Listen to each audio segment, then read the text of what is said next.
Global માર્કેટ્સની update સાથે જોડાયા છે સહયોગી નીરજ કંસારા. Neeraj, good morning. સપ્તાહનું પહેલું ટ્રેડિંગ સેશન કઈ રીતે વૈશ્વિક બજારો તરફથી આપણા માટે સંકેતો છે?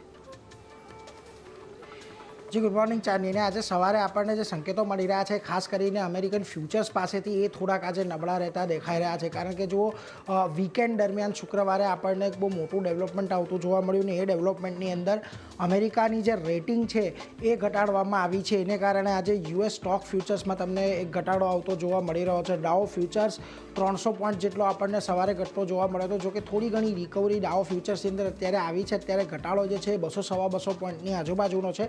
પરંતુ મહત્ત્વની વાત છે કે અહીંયા ઘટાડા તરફી જ કારોબાર દેખાઈ રહ્યો છે.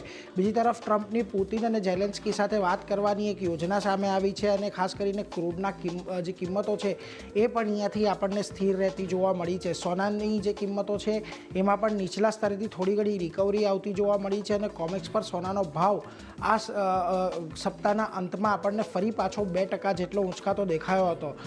ડોલર ઇન્ડેક્સ છે 100ની આજુબાજુ અત્યારે કામકાજ કરી રહ્યો છે અને 102ની પર ફરી પાછો જઈ શકે છે એવા સંકેતો અત્યારે મળી રહ્યા છે. અને બીજી તરફ બોન્ડ ડીલના ફ્યુચર્સમાં પણ એક ઘટાડો આવ્યો હતો અને 4.44 પર તે બંધ થતા જોવા મળ્યા હતા.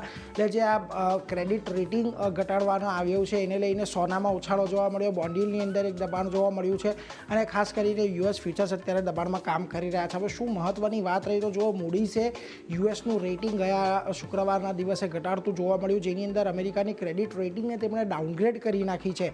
પહેલાં જે રેટિંગ હતી એ AAAની રેટિંગ હતી, પરંતુ ઘટાડીને તેમણે AA1ની કરી નાખી છે. ખાસ કરીને મૂડીસે અહીંયાથી ચિંતા વ્યક્ત કરી છે કે યુએસના જે સરકારી દેવું છે એ ખાસ કરીને વધી રહ્યો છે અને એની જે સેફ હેવનનું જે એક ચિત્ર છે એને અહીંયાથી ભય લાગી રહ્યો છે મૂડીઝને. અને છેલ્લા 2 વર્ષોમાં યુએસનો જીડીપી લોસ જે છે એ લગભગ 6% જેટલો વધતો જોવા મળ્યો છે. અને એપ્રિલથી માર્ચ સુધીની વાત કરીએ તો $9.1 ટ્રિલિયન યુએસ કર્જ યુએસ દેવું છે ઋણ છે એ આપણને મેચ્યોર થતું દેખાશે. એટલે આ બધા કારણોને લઈને મૂડીઝે જે છે રેટિંગ યુએસનું ડાઉનગ્રેડ કર્યું છે એને લઈને અહીંયાથી ખાસ કરીને ચિંતા આવતી જોવા મળી રહી છે. જોકે હજી પણ સતત ટેરિફ પર આપણને ટ્રમ્પના નિવેદનો આવતા જોવા મળી જ રહ્યા છે. અહીંયા કોઈપણ પ્રકારનું હજી સુધી આપણને સ્પષ્ટ નીતિ જોવા નથી મળી, પરંતુ એમનું કહેવું છે કે તેઓ વિદેશ નીતિ અર્થતંત્રની ચર્ચા કરવા માટે ચીન જવા માટે તૈયાર છે અને ચીન સાથે જે હાલ પૂરતી માત્ર 90 દિવસની ડીલ થઈ છે એને એક લાંબા ગાળાની ડીલ બનાવવા માટે તેઓ તૈયાર છે. સાઉદી, યુએસ અને તેઓ કતાર એટલા માટે ગયા છે જેથી ચીન ત્યાં ગળી ન પહોંચી જાય અને ખાસ કરીને ત્યાંથી એ અમેરિકામાં માલ ઘુસાડવાનો કોઈક રસ્તો ન શોધી લે એવી એમની મનસા હતી. ખાસ કરીને એમણે ફરી પાછું એક વખત કહ્યું છે કે ભારતે અમેરિકા પર શૂન્ય ટેરિફની ઓફર કરી છે, પણ અત્યારે તેઓ કોઈપણ પ્રકારની ઉતાવળ નથી કરી રહ્યા. બીજી તરફ ફાઇનાન્શિયલ ટાઈમ્સના રિપોર્ટ તરફથી એવું પણ આપણને સામે આવતું જોવા મળ્યું કે અમેરિકા અને યુરોપની અંદર ટેરિફ ડીલ માટે તેઓ તૈયાર છે. અને કેનેડાએ પણ કહ્યું છે કે હેલ્થ અને પબ્લિક સેફ્ટી સિવાય તમામ યુએસ માલ પર તેઓ એક જવાબી ટેરિફ અહીંયાથી ખાસ કરીને લગાડશે, એટલે એના પર એક ખાસ ધ્યાન રાખવાનું છે. બીજી તરફ ટ્રમ્પે વોલમાર્ટને પણ ચેતવણી આપી છે. વોલમાર્ટના ટેરિફને બોજો ઉઠાવવો જોઈએ એવું ટ્રમ્પનું કહેવું છે કે વોલમાર્ટે ભાવ ન વધારવા જોઈએ. અને ખાસ કરીને ટ્રમ્પે કહ્યું હતું કે હું જોઈ રહ્યો છું અને વોલમાર્ટને એવું કહ્યું હતું કે તમારા ગ્રાહકો પણ જોઈ રહ્યા છે. અને ટેરિફ ભાવ વોલમાર્ટના સીઈઓએ જે અગાઉ આપણે ગયા અઠવાડિયે પરિણામો આવતા જોવા મળ્યા હતા એમાં એમણે કહ્યું હતું કે ટેરિફને લીધે ભાવ અહીંયાથી વધારી શકે છે. એટલે ફરી પાછું ટ્રમ્પે અહીંયા તેમના પર આ પ્રકારનું નિવેદન આપ્યું હતું. હવે આ અઠવાડિયે કયા મહત્વપૂર્ણ ઇવેન્ટ્સ છે જેના પર નજર રાખવાની છે તો આજે ચીનનો કન્ઝ્યુમર અને ઇન્ડસ્ટ્રીનો ડેટા આવશે. ગુરુવારે ચીનનો ગ્લોબલ પીએમઆઈ, ચીન અને ગ્લોબલ પીએમઆઈ બંને ડેટા આવશે.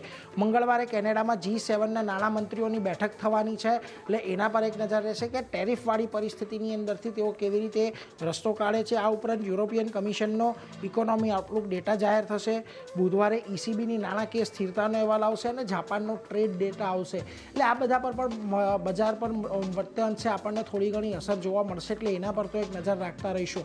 પરંતુ આજે આવો આપણે એશિયાના બજારના કારોબાર પર તો જુઓ, આજે એશિયાના બજારોમાં તમને ખાસ કરીને બધે થોડીક આજે ઘટાડા તરફી જ કારોબાર જોવા મળી રહ્યો છે. ખાસ કરીને વાત કરી લઈએ નિક્કેઈની, તો નિક્કેઈમાં આજે એક દબાણ આવતું જોવા મળી રહ્યું છે. એની સાથે જ તાઇવાન અને કોરિયાના બજારો પણ જુઓ આજે તમને એક ઘટાડા તરફી જ કારોબાર દર્શાવી રહ્યા છે. આ ઉપરાંત તમને હેંગસેંગ, શાંઘાઈ, સ્ટ્રેટ ટાઈમ્સ આ બધી જગ્યાએ પણ એક દબાણ સાથેનું જ કામકાજ જોવા મળી રહ્યું છે. મહત્વનું આવે હવે ખાસ કરીને આપણે ગિફ્ટ નિફ્ટીની ઉપર તો જુઓ આજના દિવસે ગિફ્ટ નિફ્ટીથી જે સંકેતો મળી રહ્યા છે થોડીક નરમાશના સંકેતો છે. કોઈ બહુ મોટા અહીંયા તેજીના સંકેતો નથી મળી રહ્યા. અત્યારની પરિસ્થિતિમાં લગભગ 11 પોઈન્ટ ગિફ્ટ નિફ્ટી ડાઉન છે.